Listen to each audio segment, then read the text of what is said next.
English forum. I am इसके यादव। आज हम लोग इंडियन एस्थेटिक के बारे में बात करेंगे और टू द पॉइंट मैं बात करूँगा। ऐसा नहीं कि इधर उधर की बातें हो जाएं।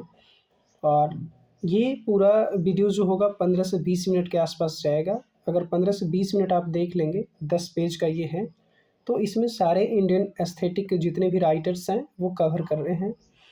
और इसको देखने के बाद चाहे जिस किसी का भी एग्ज़ाम हो, सेट का हो, गेट का हो या फिर यूजीसी नेट हो, तो उसमें इंडियन एस्थेटिक से 2-3 क्वेश्चन अगर आते हैं और आते ही हैं तो आपका क्वेश्चन छूटेगा नहीं, ये मेरा दावा है।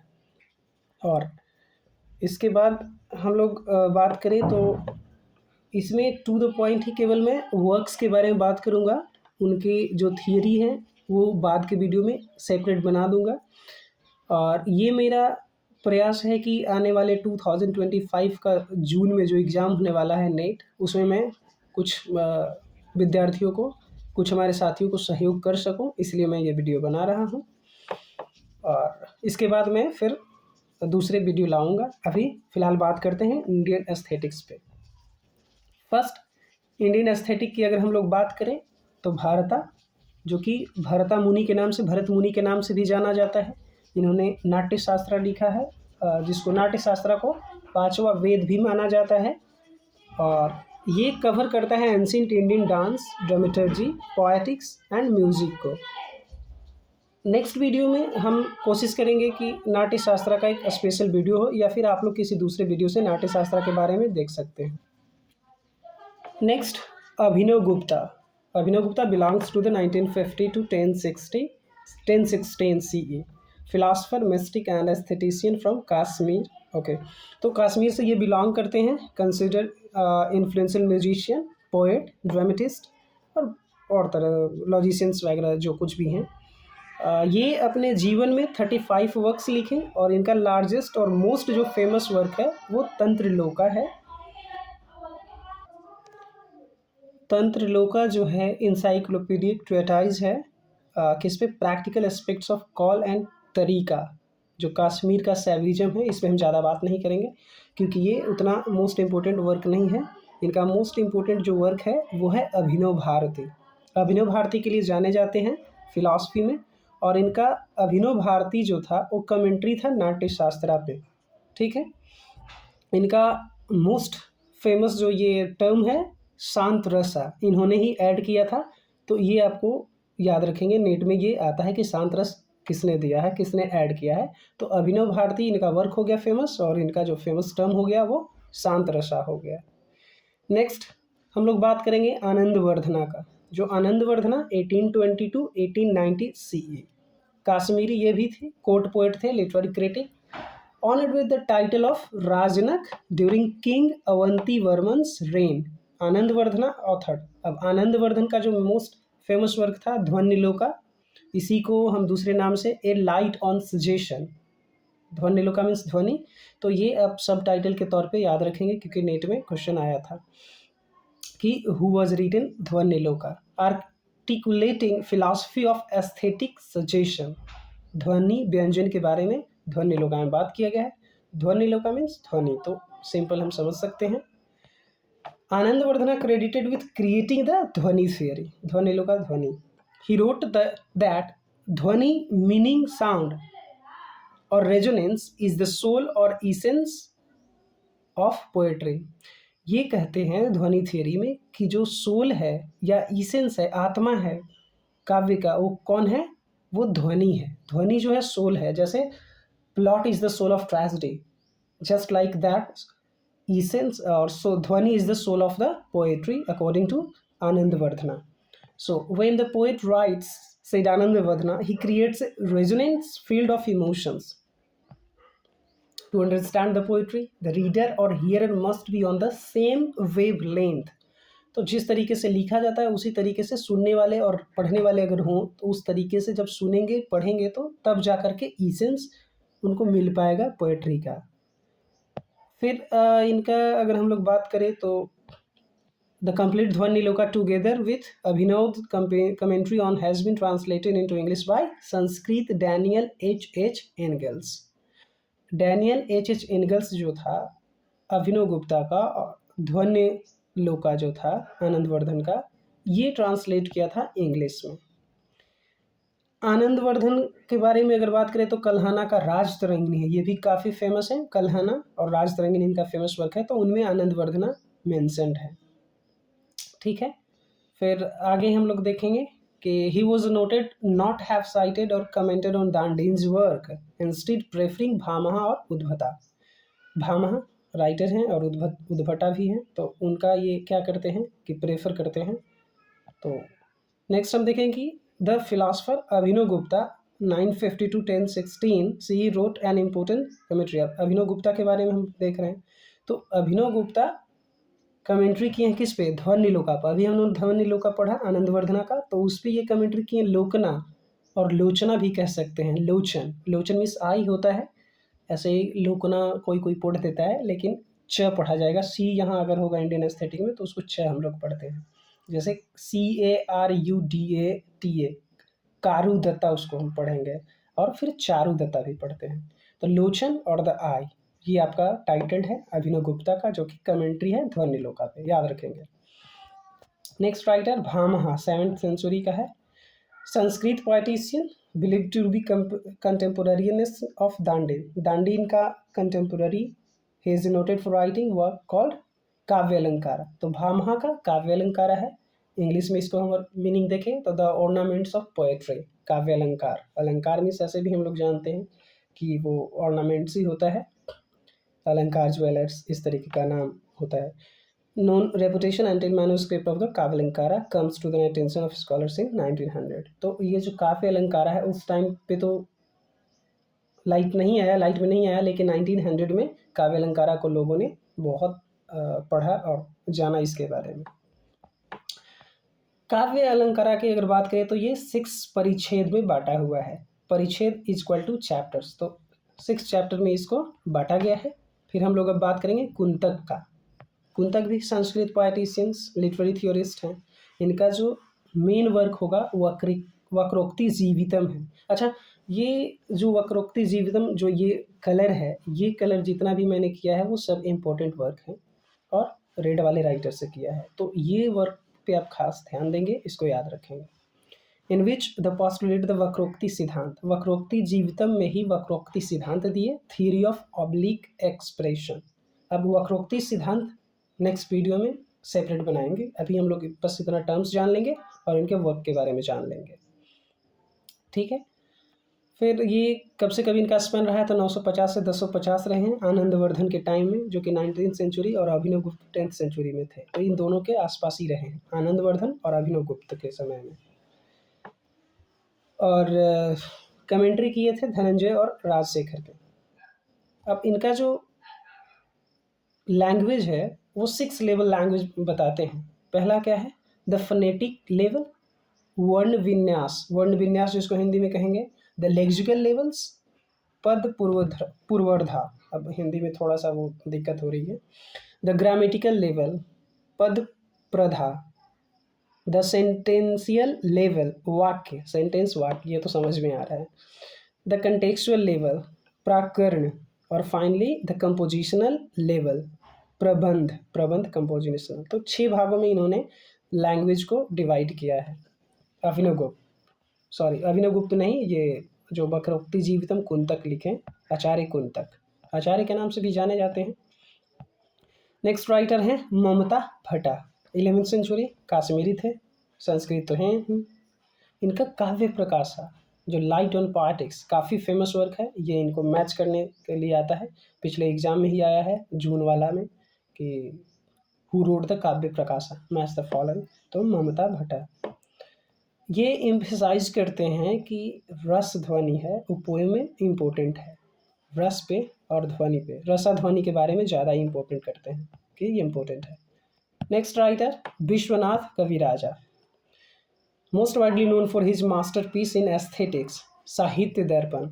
विश्वनाथ कविराजा का मोस्ट इम्पोर्टेंट वर्क साहित्य दर्पण है, इसको आप याद रखेंगे। प्रोलिफिक पोइट स्कॉलर तो है ही, अब जान ही रहे हैं, क्या ही ज़्यादा बात करना। 2 सक्सेसिव स्टंट गंगा रूरल्स कलिंग के टाइम में थे, जो मॉडर्न ओडिशा भी कहलाता है। और king Narasimha Deva 4 and king Nishanka Bhanudeva 4। In absence of availability of exact dates of his birth and date, the periods of their rules 1378 से 1334, कौन? कलिंग के जो राजा थे, तो वो टाइम ऑफ विश्वनाथ जो कवि थे उनके टाइम पे भी माना जा सकता है। और इनका जो मोस्ट इम्फेसिस था वो था औचित्य पर और रसा पर, जो कि औचित्य चर्चा और औचित्य थ्योरी क्षेमेंद्र के द्वारा दिया गया है, तो उस पर ज़्यादा फोकस करते हैं। Next writer Jagannath 1592-1670, also known as Jagannath Pandit और जगन्नाथ पंडित राजा। ये इतना नाम कहीं भी आए तो आप गलत नहीं करेंगे कि जगन्नाथ पंडित राजा दूसरा है और जगन्नाथ अलग है। तो ये भी एक पोएट थे, musician, literary critic, 17th century में, तेलुगु ब्राह्मण फ्रॉम कंद्रिका, और जो कि junior contemporary of emperor Akbar के टाइम पे। इनका जो मोस्ट इम्पोर्टेंट वर्क था वो था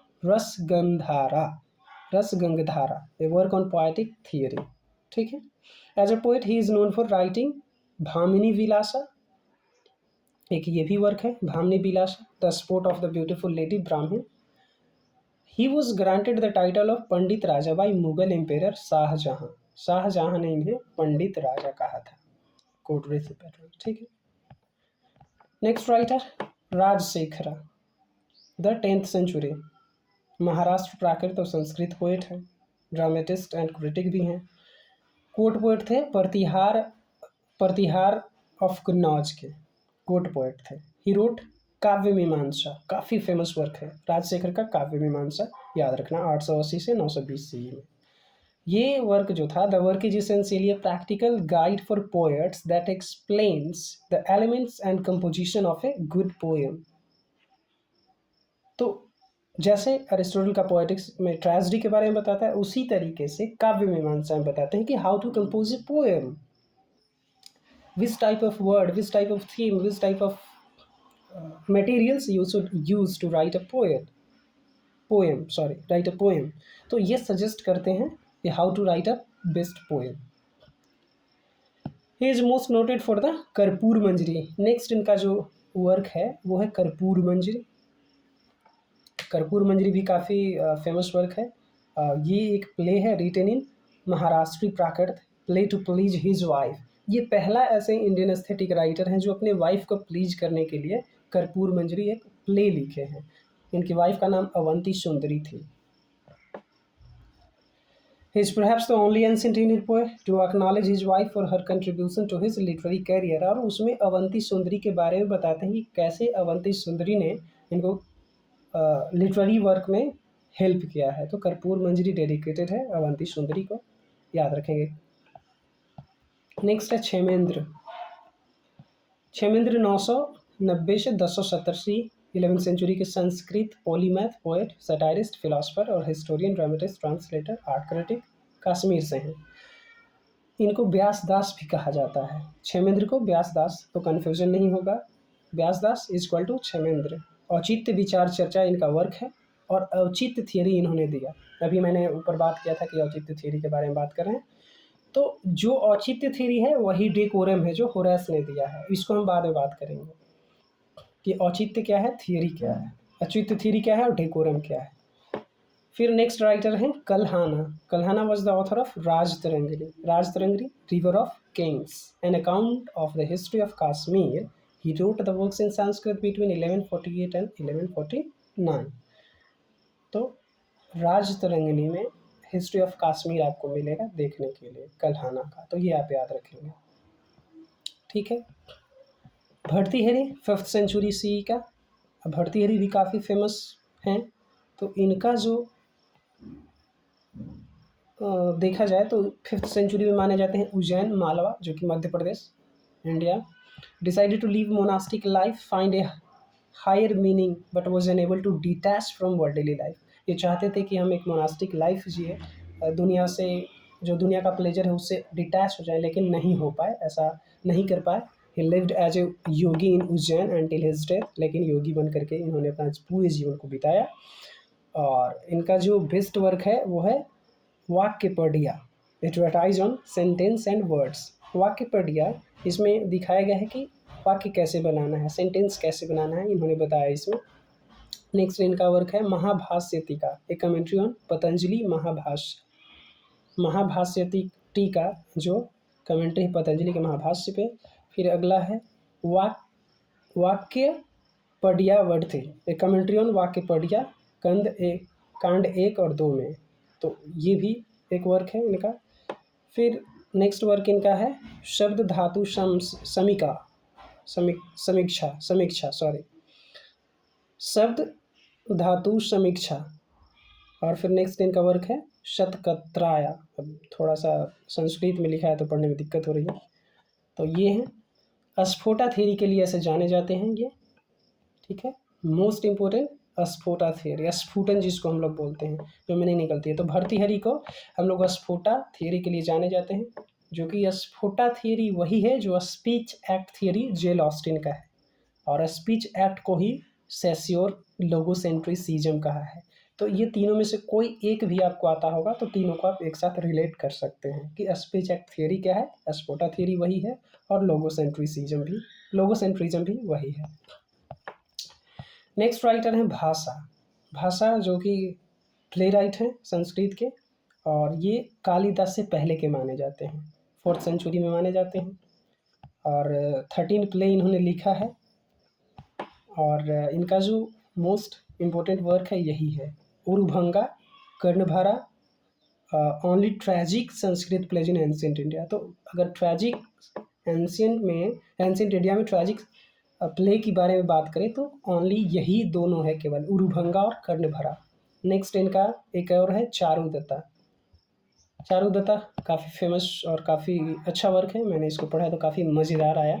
आप जब कहानी पढ़ेंगे तो चारुदत्ता का कहानी इसमें देखेंगे, काफ़ी मज़ेदार है, लव स्टोरी है इसमें। और नेक्स्ट राइटर हम बात करें तो दांडी और दांडीन, जो कि 7th to 8th सेंचुरी के थे, और इनका बेस्ट नोन वर्क हम लोग देखेंगे तो काव्यदर्शा है, दांडीन का Kavyadarsha, mirror of poetry, the handbook of classical Sanskrit poetics और काव्य। तो काव्य पे है काव्यदर्शा कि काव्य कैसे लिखा जाए, poetry how to write a poetry. तो यही दिखाता है इसमें कि पोएट्री को कैसे क्रिएट करना है।